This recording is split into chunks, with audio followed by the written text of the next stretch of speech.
Vamos a comenzar con la educación superior, desafíos emergentes.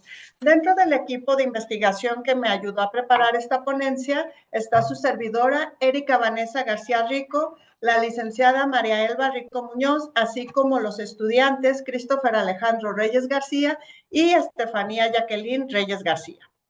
Por lo cual, vamos a comenzar.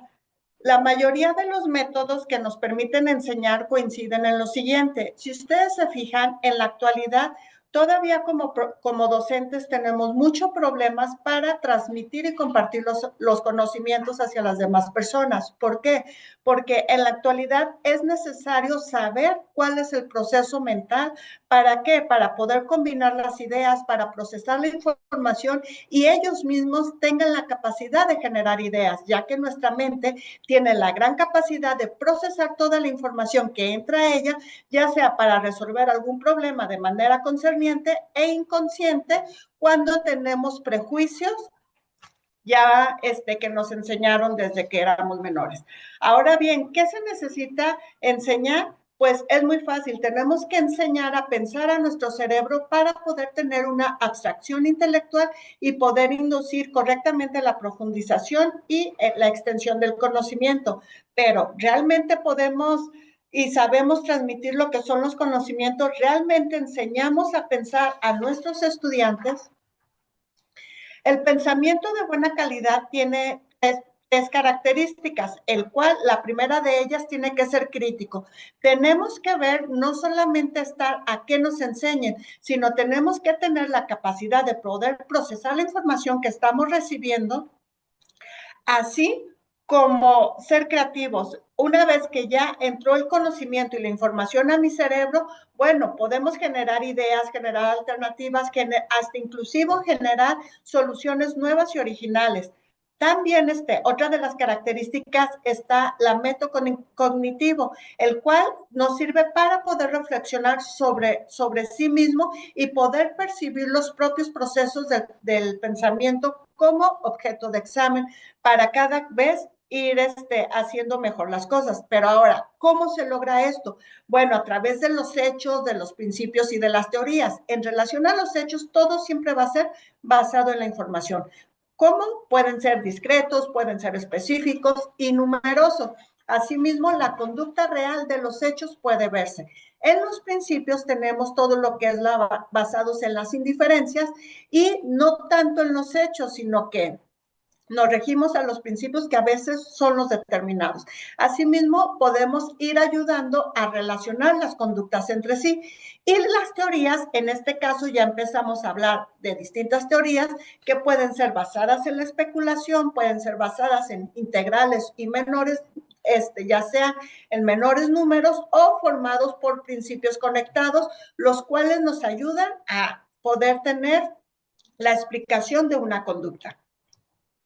Ahora bien, dentro de los principios del aprendizaje del cerebro tenemos 10 tipos de principio, en el cual el cerebro, que es la base principal para poder generar toda la información, poder pensar y poder realizar todo lo que nos propongamos, es el sistema adaptativo complejo. Asimismo, es un cerebro social. ¿Por qué? Porque se adapta a todo, ya que busca significados innatos mediante patrones, o ya sea que dentro de la información que va entrando a nuestro cerebro se vayan formando, ya sea desde la percepción hasta los patrones de aprendizaje, los procesos que se llevan a cabo y todo el proceso que implica el desarrollo del mismo.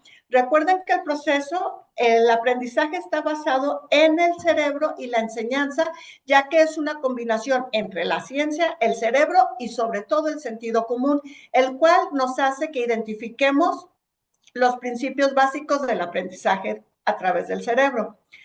Dentro de lo que es la educación multicultural, tenemos que nos señala que es un método en el cual se solicita a los estudiantes que analicen diversas perspectivas. No obstante, en estas perspectivas tenemos 5 tipos de dimensiones, la cual es la integración del contenido, el proceso de construcción del conocimiento, la disminución del prejuicio en el cual los profesores utilizan las lecciones, para desarrollar actividades positivas en relación de diferentes tipos de grupos de alumnos que tengan, así como la pedagogía de la equidad, en el cual tienen que tener la obligación para modificar su enseñanza para poder facilitar el logro académico, así como el facultamiento cultural escolar de la estructura social, en el cual es la transformación de la cultura y la organización de la escuela para poder experimentar una igualdad en el mismo estatus de las personas.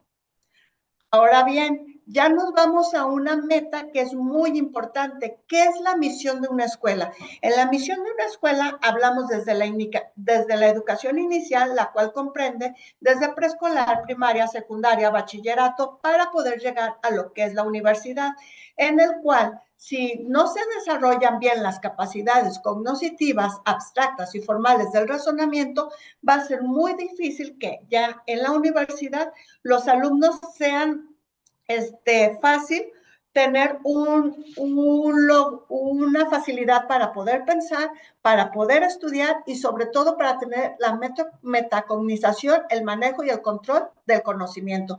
Por eso es muy importante que desde los docentes que llevan la impartición de la enseñanza, tanto de preescolar, primaria, secundaria y bachillerato, inicien a los estudiantes a utilizar su cerebro y a saber pensar, a tener su criterio propio para cuando lleguen a la universidad sea más fácil la obtención del conocimiento que pongan sus profesores. Ahora bien, Carlos Montero nos señala que hay una taxonomía en la cual genera varias habilidades, por ejemplo, la observación de los fenómenos del procedimiento, así como el registro de los datos, ya sean de los autoinformes, de las entrevistas, cuestionarios que se vayan a implementar, la comparación y el análisis o cuestionarios, saber hacerlo y saber qué preguntar, cómo preguntar, para cada vez tener una mayor información.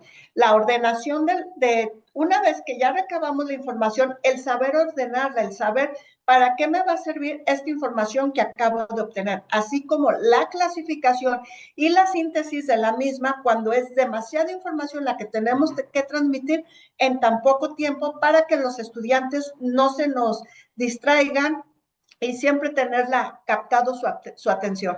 Asimismo, una vez que ya logramos esto, la retención de los datos que les acabamos de impartir a los alumnos, tienen que tener esa retención de datos. ¿Cómo lo vamos a saber? A través de la evaluación, en el cual vamos a recuperar la información como docentes de qué también logramos impartir el conocimiento con nuestros estudiantes. Ahora bien, en la actualidad tenemos que todo esto solo se puede lograr a través de la disciplina. Pero, ¿cuál disciplina? No toda la disciplina es igual, ya que tenemos la disciplina tradicional y la disciplina actual escolar. Toda vez que en tiempos pasados nos enseñaban a mantener el orden, a obedecer a la autoridad, a reconocer la disciplina como un adiestramiento, a resistir o a negarse o a autonegarse, así como incitar el temor de los estudiantes. Si no haces esto, te va a pasar esto. En la actualidad ya se maneja otro tipo de disciplina escolar, en el cual se está generando un interés y trabajos agradables para los estudiantes para que les sea más fácil aprender y no solo sea tedioso y digan, ay no, la universidad no es para mí, yo no quiero estudiar, es mucha flojera, demasiadas tareas. Si logran atraer la atención de los estudiantes y de los alumnos, jamás les va a costar trabajo tener un aprendizaje. Asimismo, en lugar de decirle, tienes que obedecer estas normas, vamos colaborando con la creación de las normas, vamos haciendo unas normas juntos donde a ustedes y a nosotros nos beneficien. Asimismo, la traslación de la disciplina hacia los programas para que sean adecuados a las capacidades de cada uno, porque recuerden que no todos los alumnos son iguales, ni son hechos en serie. Cada alumno tiene maneras de aprender de manera diferente y en el cual se puede cooperar para ser espontáneos y asimismo tener la autonomía de tu criterio propio. Asimismo, también fomentar y motivar el amor al trabajo y al diálogo y sobre todo el respeto con todos. Ahora bien, perdón, en el pensamiento crítico, en este caso, tenemos que tenemos que saber enseñar a los alumnos a analizar las ideas, a tener temas de manera crítica, siempre constructiva, como desarrollando habilidades intelectuales y de pensamiento a través de los principios y de las generalizaciones. En este caso, ¿cómo? A través de creaciones creativas, de cuando surge un problema, ver de qué tipo de manera se puede resolver y no solo que tengan el agobio de ahora pasó esta situación, ¿cómo resuelvo? Sino que tengan la manera de analizar el problema desde varias perspectivas y poder llevarlo a cabo. Ahora bien, en la actualidad, en muchas universidades tienen el problema de que los alumnos no tuvieron en la infancia, tanto en preescolar, primaria, secundaria y bachillerato, la capacidad de tener profesores que los enseñaran a pensar, analizar y a ser críticos. En este caso, ¿qué pasa? Tienen necesidades de adultos en los cuales no saben relacionarse y tampoco tienen habilidades sociales. No tienen un buen desarrollo de autoestima y de la confianza, lo cual eso los retrae y les da a veces hasta miedo preguntar cuando tienen una duda. La lectura, que es súper fundamental, en la actualidad a muchos alumnos les da flojera leer y prefieren estar en el chat, en TikTok, viendo videojuegos, en todo menos que les dejen un reporte de lectura de 100 páginas. Asimismo, la ortografía. Muchos de los estudiantes tienen pésima ortografía. ¿Por qué? Porque la manera en que se los enseñaron cuando eran menores, cuando estaban más chicos, no fue la correcta. Entonces, saben escribir, punto. Y eso está súper mal, porque a nivel de licenciatura ya deben de tener los alumnos una muy buena ortografía, además de poder tener habilidades organizacionales, porque ya están en un paso de ser adultos responsables y de tener, ya sea la profesión que hayan estudiado, poderla desempeñar bien. Ahora bien, dentro de las características que debe de tener un profesor eficaz, si aquí ustedes se fijan, les mencioné varias. La preocupación del aprendizaje por el estudiante. ¿Por qué? Porque en la actualidad, no hablo por todos, hay profesores muy buenos, pero hay pésimos profesores en los cuales ellos nada más van, dan su clase y realmente no les importa si los alumnos aprenden o no. Entonces, en este caso, que se preocupen el saber cómo les puedo transmitir mejor el conocimiento a mis alumnos. ¿Por qué? Porque el día de mañana son las herramientas que les vamos a dar para que ellos puedan aprender. La capacidad de sabernos comunicar con claridad, el crear un ambiente de aprendizaje positivo, en lugar de que digan, ay, me toca tal maestro, ay, me toca tal maestra, qué aburrido que esto, que digan, wow, ahora nos toca esta materia. Diario hace dinámicas diferentes, diario nos enseña a pensar de manera diferente, nos pone casos prácticos de lo que pasa en la sociedad actual. ¿Para qué? Para que tengamos un pensamiento propio, un análisis crítico y ver cómo vamos a mejorar paso a paso a nuestra sociedad, poniendo cada quien nuestro granito de arena. Asimismo, las habilidades que tenemos para generar la enseñanza y la capacidad de organizarse, porque recuerden que si así tengas que dar la materia, si no la das de manera organizada y planeada, jamás va a ser buena materia, así tengan los mayores conocimientos. Ahora bien, a veces se tienen expectativas altas de uno mismo o de los estudiantes, pero para tener las expectativas altas, ¿qué tenemos que hacer? Hay 3 tipos de audiciones que tenemos que generar como docentes. Primero que nada está la audición apreciativa, en el cual tenemos que hacer que los estudiantes logren tener la capacidad de escuchar y sentir a veces hasta las imágenes que les proyectamos, porque una cosa es escuchar y otra cosa es oír. Tener la habilidad auditiva de la atención, en el cual el alumno escucha realmente la información, las ideas importantes, y eso los lleva a tener una causa-efecto para poder tener unas secuelas de explicación posteriormente si se les pregunta algo. Y la audición crítica, en el cual tienen las responsabilidades de generar habilidades de comprensión y evaluación a sí mismo. ¿Por qué? Porque ya tienen un conocimiento previo para poder comparar la información. Tenemos lo que se llama el método ELI para poder educar. ¿Pero qué es el método ELI? El método ELI es una enseñanza libre de improvisación. En este caso, bueno, yo soy profesionista y sí, qué fácil es dar clase. No, hay que quitar todo lo que es la improvisación y preparar realmente el tema que vayamos a dar. Así sea una clase de cocina, llevar todo lo que es la receta con los ingredientes, el procedimiento, todo lo que vayamos a dar, quedando libre la improvisación. ¿Por qué? Porque un alumno va a obtener todos los conocimientos que nosotros le impartamos. Entonces, el alumno no sabe si el docente sabe o no sabe, si preparó o no preparó su clase. El alumno va a captar todo lo que el docente le explica. Entonces, en este caso, el método ELI es un método, es una metodología de enseñanza en la cual se basa en aprendizaje cooperativo y el constructivismo social, el cual se caracteriza por momentos didácticos y diseñados para promover el aprendizaje significativo de los estudiantes. Ahora bien, el método ELI tiene varias características, como por ejemplo, activar. En este caso, ¿qué va a activar? Que los estudiantes estén motivados y los hagan recordar los conocimientos previos. Orientar.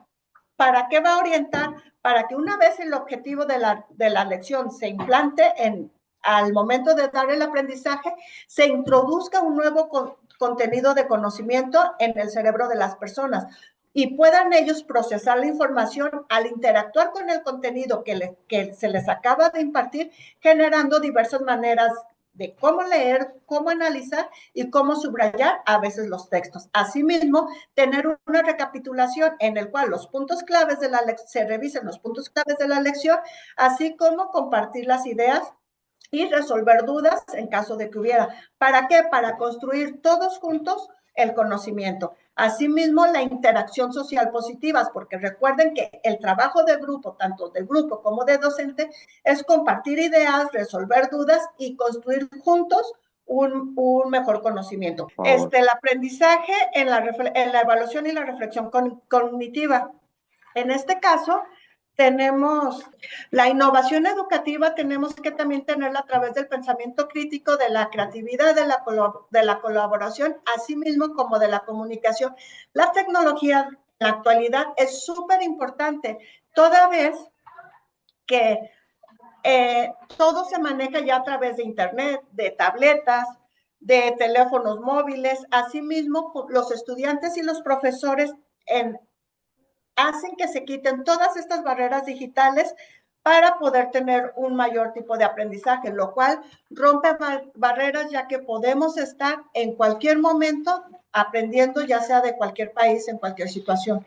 Y para cerrar esta plática, esta ponencia, me gustaría cerrar con esta frase: de los mejores proyectos se realizan en equipo. ¿Por qué? Porque las universidades tienen que tener profesores los cuales deben de ser críticos, mediadores y evaluar constantemente a los estudiantes a través de la confianza que le generaron en ellos para la solución de los problemas, al generar las habilidades del pensamiento utilizando estrategias metacognitivas. Y no debemos olvidar que con las herramientas digitales que en la actualidad se están diseñando cada vez más y cada vez van avanzando, debemos de preparar a nuestros estudiantes para los desafíos del futuro, generando estrategias para mejorar una capacidad de aprender y comunicarse. En este caso, todos tenemos como sociedad una responsabilidad social, ya que somos parte de la construcción de los futuros médicos, de los futuros abogados, ingenieros, docentes, etcétera, ya que las universidades deben de buscar fuentes tanto de financiamiento por parte del gobierno, de sociedades de ACE, para que puedan apoyar en la inclusión y reducir los costos y que más personas puedan acceder a lo que es una preparación universitaria, para poder facilitar la sensibilización y promoción de la diversidad, concientizando los espacios seguros a través también de las plataformas digitales, utilizando la creación de contenidos para todos. Con esto me despido, muchas gracias y quedo atenta a alguna duda que tengan.